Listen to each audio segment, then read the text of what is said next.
আজকে সবারই মন খারাপ, কারণ আমরা চলে যাব। জানো তো, যাইতে তো হবে, আসা যাওয়া এটা তো হইতেই থাকবে। ট্রেন থেকে নামার পর এত কিছু যে আজকে সকালে ঘুম থেকে উঠে ভাবলাম কিছু একটা কাজ করেই দেই। আর এদিকে তো কাকি বারবার করে বারণ করতেছিল, কারণ ওদের কাজের লোক আছে। বলল কাজের লোকই নাকি সব কয়টাই করে দিবা আর কি। আমি ভাবলাম বসেই যদি আছি কয়টা করেই দিই, জানো তো এমনি থাকতে ভালো লাগে না। আর আজকে যেহেতু চলে যাব, জানো তো এই কালকে আসলাম, আজকে আবার চলে যাব, ভালো লাগে না জানো তো। এক জায়গার মধ্যে এসে একদিন যদি না থাকতে পারি তাহলে কি ভালো লাগে? তো যাই হোক, যাইতে তো হবেই, কিছু অসুবিধার জন্য ওরা তো যাইতেই দিবে না, বারবার করে বলতেছিল থাকার জন্যে। আমার তো দূরের কথা, আর মাম্মামের জন্য বেশি আর কি। আমি কিন্তু সকালে মাম্মামকেও পরিষ্কার করে দিয়েছি, জানো তো সকাল সকাল গরম জল দিয়ে ওকে স্নান করে দিয়েছি।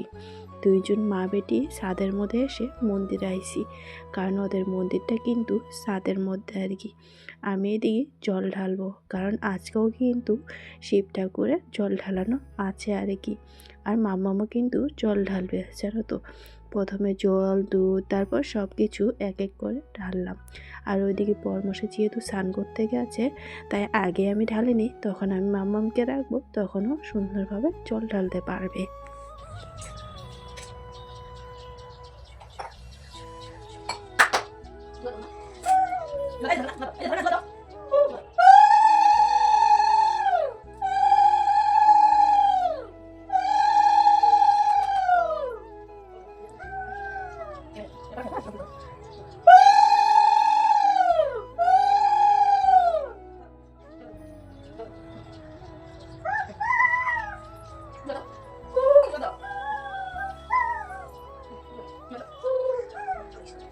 জল ঢালো, ঠাকুরকে জল ঢালো।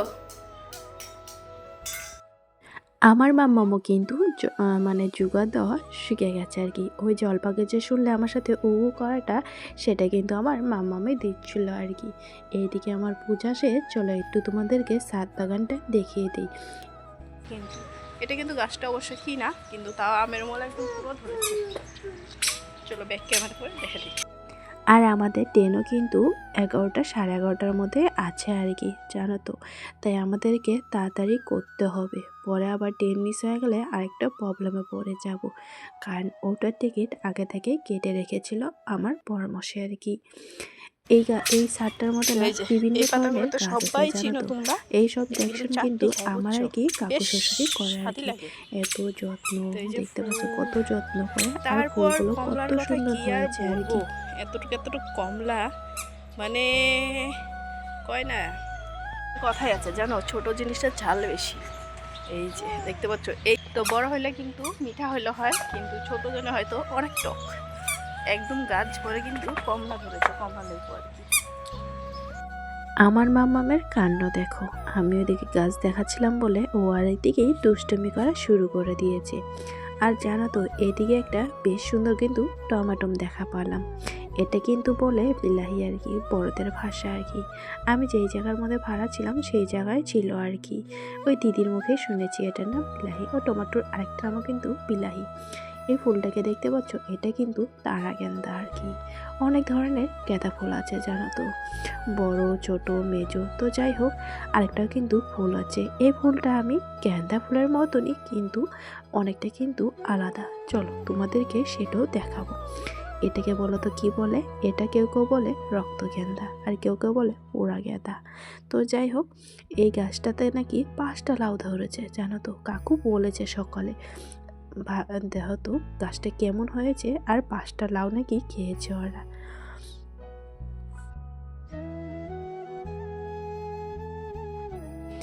তারপর আরেকটা জিনিস দেখতে পারলাম, জানো তো, এই গাছটা কিন্তু পুরো আর কি গাঁদা ফুলের মতনই দেখতে। দেখতে পাচ্ছ নিচটা কিন্তু অনেকটাই আলাদা, যেমন গাঁদা ফুলটা হয় তেমনই কিন্তু অনেকটাই আলাদা আর কি। ফুলটাও আবার আলাদা, জানি না এটা কি ফুল। এই গাছের মধ্যে তো পুরো চুপো চুপোই ধরেছে টমাটো পেকে আর কি, কারণ ওদের নাকি এত ঘর ভর্তি টমাটম হয়েছে। এই যে ফুলও কিন্তু অনেকটাই আছে, জানো তো। আমারও যদি সাধ কোনো দিন হয় তখন আমি এইভাবে ক্ষেত করব। আর আমার বর্মশাই দিয়ে পুজো দিচ্ছে, আর বাবাকে দেখে ও কিন্তু চলে এসেছে। জানো তো, আমার মেয়ের না ঠাকুরের প্রতি আকর্ষণটাই আলাদা আর কি। আমি যদি সন্ধ্যার সময় সন্ধ্যাবাতি দিই, আমার মেয়েও কিন্তু আমার সাথে যায় আর কি। এটা দেখে কিন্তু অনেকটাই ভালো লাগে। তো খাওয়া দাওয়া শেষ করে এখন আবার রেডি হলাম, কারণ চলে যাব। আসার পথে ওকে একটা ব্যাগ দিয়েছে, কারণ আমার মেয়ে যে অনেকটাই ব্যাগ ভালোবাসে সেটার জন্য। দেখতে পারলে আমার মেয়ে কত আদর খাচ্ছিল, জানো তো। এটা দেখে কার না ভালো লাগবে বলো, যেহেতু আমার মেয়ে সবসময় ঘরের মধ্যে একাই থাকে। আর অনেক লোকজন দেখতে পেয়ে আমার মেয়েটাও কিন্তু অনেকটাই ভালো লেগেছে, জানো তো। আসার পথে ও ঘুমিয়ে পড়েছে, জানো তো। তাই আমি কুলে নিয়েছি, আর বাবা ওইদিকে ব্যাগ করে নিয়ে যাচ্ছিল। আমার হাতেও কিন্তু একটা ব্যাগ ছিল, কারণ ঘাড় ব্যাগটা। ট্রেনে উঠে পড়েছি, এখনও ট্রেন আবার স্টার্ট দেয়নি। বলতে বলতে আবার স্টার্ট দিয়েও দিয়েছে, জানো তো। এদিকে না অনেক বাড়িঘর দেখা যায়, বাড়িঘর থাকে যে কীভাবে সেটা জানি না। ওই যে দেখতে পেলে সেটা কিন্তু নতুন হয়েছে গুয়াহাটির মধ্যে আর কি। ভেবেছিলাম যাব, সময়ের অভাবে আর যাইতে পারলাম না। মাম্মাম তো এসে তখন যে ঘুমানি দেখলে এখনও আমার মেয়ে উঠেই নেই। তো যাই হোক, ওকে কিন্তু সুন্দরভাবে ঘুম পাড়ায় দিয়েছি আর কি। ওকে যেহেতু স্নান টান করাই দিয়েছি, তাই কিন্তু ও সুন্দরভাবে ঘুমিয়ে আছে। আর জানলার ধারে যেহেতু বসেছি, আমি কি চুপ করে থাকি? এদিকে তো পুরো দেখতে দেখতে যাচ্ছিলাম, জানো তো। এদিকে আবার সেফটির জন্য একটা পাও দিয়েছি সাথে। আমাদের বঙ্গাইগাঁও কিন্তু পায়েই গেলাম, আর কিছুক্ষণের মধ্যে পায়েই যাব, জানো তো। রাস্তাঘাট করে দেখতে পাচ্ছ কতটা সুন্দর। আর এদিকে কিন্তু নতুন একটা ব্রিজ হইতেছে। এই নদীটা বলতো কি নদী? এটা হইল ব্রহ্মপুত্র নদী। এই ব্রিজটাও দেখতে পাচ্ছ সরাইঘাট, মানে নরনারায়ণ সেতু আর কি। ওই যে আমিও কিন্তু একটু ঝালমুড়ি নিয়ে নিলাম, কারণ অনেকটাই খিদে পাচ্ছিল। এই যে আমরা বঙ্গাইগাঁও কিন্তু এসেই গেছি। নিউ বঙ্গাইগাঁও ট্রেনটা থামবে, সেজন্য আমাদেরকে নিউ বঙ্গাইগাঁয়ে নামতে হবে। আমাদের বাড়ি যেহেতু বঙ্গাইগাঁও, আবার টেম্পু দিয়ে যাইতে হবে। আমরা কিন্তু বঙ্গাইগাঁও পেয়ে গেছি। বঙ্গাইগাঁও বলতে নিউ বঙ্গাইগাঁও। এখন আবার টেম্পু স্টেশনে যাচ্ছি, জানো তো। ওই ট্রেনটা দিয়ে এসেছিলাম, এইবার এসেছি স্লিপারে আর কি, কারণ বাচ্চা নিয়ে অনেকটাই প্রবলেম হয় সেজন্য।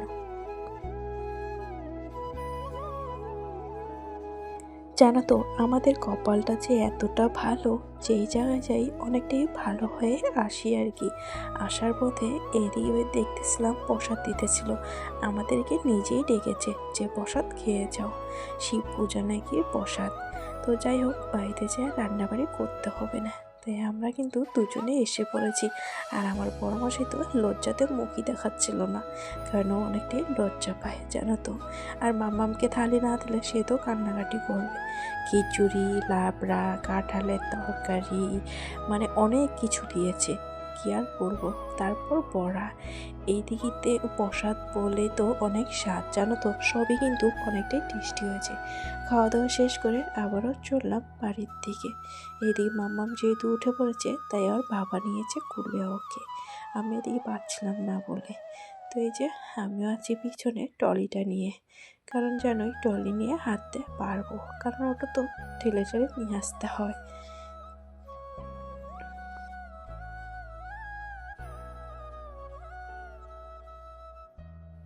এসেই তো একটা টেম্পু পেয়ে গেছি, জানো তো। কার থেকে কে আগে যাবে, একটা টেম্পুকে জিজ্ঞেস করলাম, সে না 50 টাকা চায়। কারণ আমাদের বাড়িটা বেশি একটা দূরে না, সামনেই নামবো, আবার যেহেতু পিলপিলির মধ্যে উঠবো, তাই আমরা অন্য একটা টেম্পু উঠে পড়েছি।